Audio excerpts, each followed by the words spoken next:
ಈ ಪ್ರಶ್ನೆಯನ್ನ ಈಗ ಸಿ ವಿ ನಾಗೇಶ್ ಅವರು ಕೇಳಿದ್ದಾರೆ. ಜೂನ್ 9ನೇ ತಾರೀಕೆ ಕೃತ್ಯದ ಸಿಸಿಟಿವಿ ಡಿವಿಆರ್ ಅನ್ನ ವಶಕ್ಕೆ ಪಡ್ಕೊಂಡಿದ್ದಾರೆ.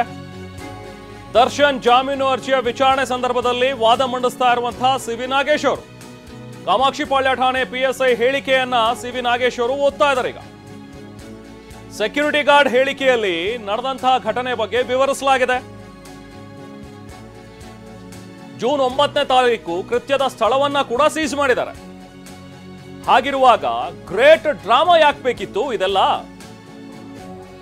ಜೂನ್ 9ನೇ ತಾರೀಕೆ ಪೊಲೀಸರು ಬಂಧಿಸಬಹುದಿತ್ತಲ್ಲ. ಹಾಗಾದ್ರೆ ದರ್ಶನ್ ಅನ್ನ ಯಾಕೆ ಡಿಲೇ ಮಾಡಿದ್ರಿ? ಯಾಕೆ 11ನೇ ತಾರೀಕು ತನಕ ವೇಟ್ ಮಾಡಿದ್ರಿ?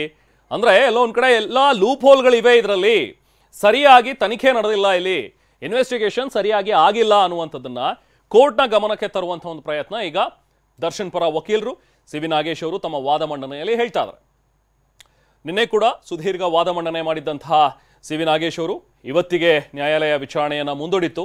ಸೊ ಇವತ್ತು ಕೂಡ ಈಗ ವಿಚಾರಣೆ ಆರಂಭವಾಗಿದೆ. ವಿಚಾರಣೆ ಆರಂಭವಾದ ತಕ್ಷಣ ಸಿ ವಿ ನಾಗೇಶ್ ಅವರು ತಮ್ಮ ಒಂದು ವಾದವನ್ನ ಮಂಡನೆ ಮಾಡ್ತಾ ಇದ್ದಾರೆ.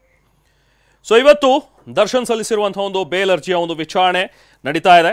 CCH ನ್ಯಾಯಾಲಯದಲ್ಲಿ ನಡೀತಾ ಇರುವಂತಹ ವಿಚಾರಣೆ ನೋಡಿ. ನಿನ್ನೆ ಕೂಡ ಸಾಕಷ್ಟು ಒಂದು ವಿಚಾರಗಳನ್ನ ತಮ್ಮ ಒಂದು ವಾದದಲ್ಲಿ ತಂದಿದ್ರು ಸಿ ವಿ ನಾಗೇಶ್ ಅವರು. ಕೆಲವೊಂದಷ್ಟು ಪಾಯಿಂಟ್ಸ್ಗಳನ್ನ ನಿಮ್ಮ ಮುಂದೆ ಇಡ್ತಾ ಹೋಗ್ತೀವಿ. ಈ ಒಂದು ಪ್ರಕರಣವನ್ನ ಸರಿಯಾಗಿ ತನಿಖೆ ಮಾಡಿಲ್ಲ ಅನ್ನುವಂಥ ಒಂದು ವಿಚಾರವನ್ನ ಪ್ರಮುಖವಾಗಿ ಮುನ್ನೆಲೆಗೆ ತಂದಿದ್ದಾರೆ ನಾಗೇಶ್ ಅವರು.